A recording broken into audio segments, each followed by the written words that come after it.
Hello guys, welcome back to my channel. আমি স্নেহা। আপনারা কেমন আছেন? আশা করছি খুব ভালো আছেন। আমিও খুব ভালো আছি। আজ বেরিয়েছিলাম বিপত্তারিণী পুজোর উদ্দেশ্যে কালীঘাটে ভোর ৫টায়। আমরা রীতিমতন কালীঘাটে পৌঁছে যাই ভোর ৫:৩০, ৫:৩০ নাগাদ। তারপর তোমার ডালা কিনে ওখান থেকে। ডালার মধ্যে ১৩ রকমের ফল থাকে, তোমাদের দেখতেই পেলে। আর তার মধ্যে যে হাতের যে ডুরি, ওটা আলাদা করে কিনতে হয়। আর ধূপ, মোমবাতি, পান, মশলা যা যা লাগে সব সামগ্রী কিনে নিয়ে মাকে পুজো দেওয়া হয়ে গেল।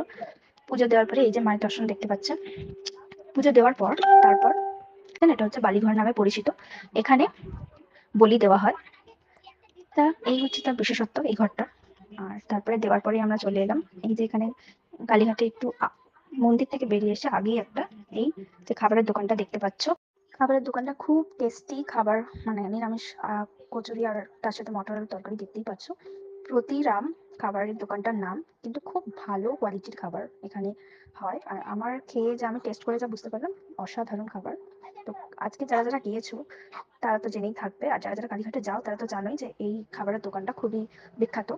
বিখ্যাত ঠিক বলবো না, মানে ওখানকার খাবারের দোকানের থেকে টেস্টি খাবার। তো এই ছিল আজকে আমাদের পুজো।